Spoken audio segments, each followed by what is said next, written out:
बिस्मिल्लाहिर्रहमानिर्रहीम। अस्सलाम वालेकुम। A1 टीवी के साथ मैं हूं अदील मुमताज। शामिल करेंगे न्यूज़ हेडलाइंस। वफाकी कमेटी बराए ज़राअत का इजलास वफाकी वजीर फूड सिक्योरिटी राना तनवीर की ज़ेर सदारत इस्लामाबाद में मुनक्किद हुआ। इजलास में सूबाई वजीर ज़राअत कर्नल रिटायर्ड मोहम्मद सिजाद, वजारत के सीनियर अफसरान और स्टेक होल्डर शरीक। वफाकी वजीर फूड सिक्योरिटी राना तनवीर हुसैन ने कहा है कि हुकूमत ने गरीबों को फ़ायदा पहुँचाने के लिए ज़राअत पर मबनी मुआशी तरक्की को बढ़ाने का पुख्ता आज़म कर रखा है। ग़ज़ाई तहफ़्फ़ुज़ को यकीनी बनाने के लिए हमें फ़ी एकड़ पैदावार बढ़ाने के लिए मौसर इक़दामात को यकीनी बनाना होगा। मुल्क में मजमूई तौर पर ग़ज़ाई अनाज की दस्तयाबी तसल्ली बख्श है।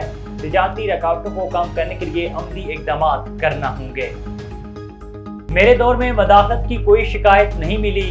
चीफ जस्टिस काजी फाइज़ा के रिमार्क्स। किसी ने पुरानी इमारतें देखनी हैं तो फारस कानूनी देखे। तजवीज़ है कि ये इमारतें बिल्डर्स को ना दी जाएं।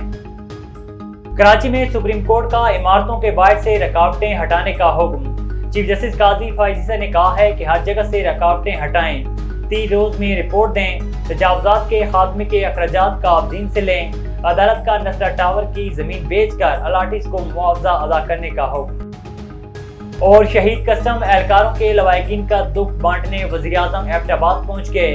वज़ीर आज़म की शहीद कस्टम के अहले खाना से मुलाकात, फातह खाने की। स्मगलर्स के खात्मे के लिए तमाम वसाइल बरूकार लाएंगे। स्मगलिंग के खिलाफ मुआवनत पर आर्मी चीफ से इज़हार तशक्कुर। हेडलाइंस आपने जानी, अब रुख करते हैं तफसीली खबरों की जानिब। आपको बताएं कि विहाड़ी में मॉडल हाई स्कूल में गरीब और नादार बच्चों को निजी तालीमी इदारों में तालीम दिलवाने के हवाले से तकरीब मुनक्किद की गई।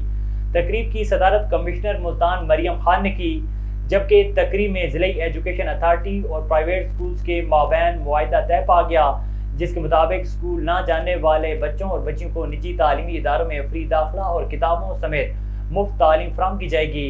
तकरीब से खिताब करते हुए कमिश्नर मुल्तान मरियम खान ने कहा है कि जिला भर में सैकड़ों बच्चे और बच्चियां 9 से ज़ायद निजी तालीमी इदारों से तालीम हासिल कर सकेंगी। इस सिलसिले को बरकरार रखने के लिए डिविजनल और ज़िलाई सतह पर कमेटियां तश्कील दी गई हैं और यही बच्चे पढ़ लिख कर मुल्क का नाम रोशन करने के साथ साथ माँ बाप का भी सहारा बनेंगे। कमिश्नर साहिवाल डिवीजन शोबे बालसिगन ने कहा है कि माहौलियाती आलूदगी के असरात कम करने के हवाले से दरख्त कलीदी अहमियत रखते हैं, इसलिए जंगलात का तहफ़्फ़ुज़ और बहाली हुकूमत की तरजीहात में शामिल है। उन्होंने कहा है कि तमाम सरकारी महकमों के अफसरान, सिविल सोसाइटी, स्कूल कॉलेजेस के बच्चे बढ़ चढ़ कर शजरकारी मुहिम में हिस्सा लेंगे ताकि मुल्क को सरसब्ज बनाया जाए और जंगलात की शदीद कमी को दूर किया जा सके। उन्होंने कहा है कि फूलदार पौधों के अलावा फलदार पौधे भी लगाए जाएं। A1 टीवी के न्यूज़ स्टूडियो से फिलहाल इतना ही। मज़ीद खबर और अपडेट्स के लिए देखते रहिए A1 टीवी। A1 टीवी, सब पे नजर, अंदर की खबर।